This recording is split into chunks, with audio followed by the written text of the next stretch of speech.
Dans cette leçon, nous allons parler de la Troisième République qui est née en 1870 et qui a pris fin en 1940. Alors, juste pour vous dire quelle date vous allez parler, que vous allez évoquer par rapport à cette Troisième République, vous allez évoquer, vous, de la naissance 1870 jusqu'à 1914, puisque votre programme s'arrête avec la Première Guerre mondiale. Donc, dans un premier temps, nous allons étudier le contexte de la naissance très difficile de cette Troisième République.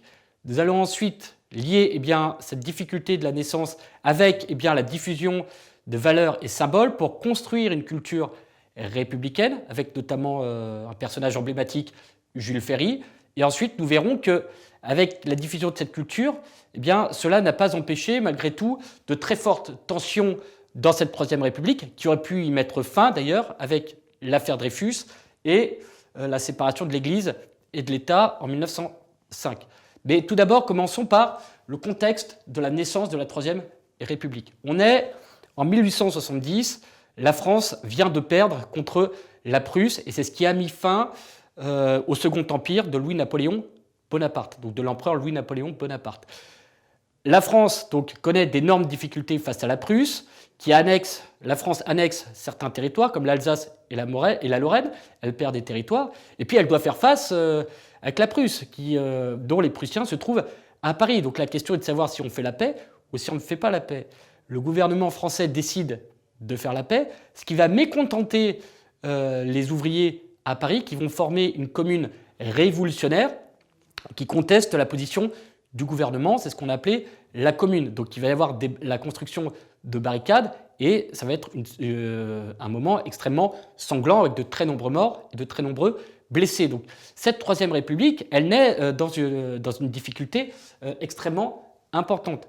Mais la commune ne gagnera pas, et ensuite, après la fin de la commune, il est temps pour les républicains d'installer une culture républicaine pour que cette Troisième République soit acceptée par les Français. Alors, cette culture, elle passe par la diffusion de valeurs, ces symboles, et on va voir quels sont les moyens de diffusion ensuite de ces valeurs, ces symboles. Alors, vous retrouvez les valeurs que vous connaissez de la République française, de liberté, d'égalité, de fraternité. Il y a également un aspect patriotique très fort à prendre en compte avec cette Troisième République, puisque l'objectif est de faire réfléchir notamment des élèves sur leur amour pour la patrie face à la Prusse. Il y a toujours cette volonté de combattre la Prusse.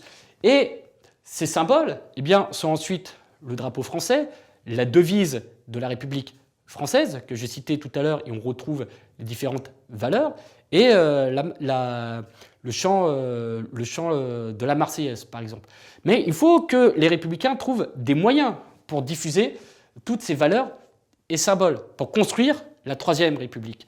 Les moyens de diffusion sont par exemple l'école, avec les lois de Jules Ferry 1881-1882, qui rendent l'école obligatoire pour tous et laïque. Et c'est là où on va affirmer justement la valeur du patriotisme, notamment à travers des livres qui font référence au patriotisme et qui sont appris par les élèves, mais également à travers des cérémonies républicaines comme le souvenir de la Révolution française, et également lors de défilés militaires où on instruit aux citoyens français la volonté de patrie et des différentes valeurs de la République. Donc ces moyens de diffusion sont assez nombreux. Mais pour autant, la Troisième République essaye de s'ancrer de plus en plus dans la mémoire des Français, mais ce qui n'empêche pas des tensions d'arriver qui ont été très graves pour cette Troisième République. Vous avez l'affaire Dreyfus qui éclate entre 1894 et 1906, donc on est en pleine Troisième République. Le capitaine Alfred Dreyfus était un membre de l'armée française. Il est accueilli d'avoir trahi la France en donnant des informations à la Prusse. Mais à un moment donné, on s'aperçoit que c'est faux, il a été condamné, et on essaye de réparer cette injustice, notamment avec un écrivain très célèbre qui a pris position pour Dreyfus et qui essaye de rétablir la vérité, Émile Zola. Mais l'armée n'est pas convaincue, ou fait semblant de ne pas être convaincue, puisque Alfred Dreyfus est juif, et on l'accuse d'être anti-républicain. Il est envoyé au bagne également en Guyane, mais la vérité sera rétablie en 1906. Vous avez également, alors ça a provoqué des tensions au sein du Parlement et avec les ligues qui étaient contre la République. Vous avez également la séparation de l'Église et de l'État en 1905. Église avec un grand E parce qu'on fait référence ici au clergé. L'État décide de ne plus intervenir dans la religion, ce qui pose des problèmes entre les cléricaux, ceux qui sont favorables à l'Église, et les parlementaires qui ne le sont pas. Donc il y a eu de graves dysfonctionnements, de graves tensions entre le clergé et les politiques pour faire en sorte que l'État se détache de l'Église. L'État ne participe plus au financement du culte de la religion et tout le monde est libre d'exercer la religion qu'il souhaite. Et cela a provoqué de graves tensions. Donc vous voyez que ce soit au départ, que ce soit pendant la Troisième République, même si on essaye d'installer une culture républicaine, les choses ne sont pas si simples.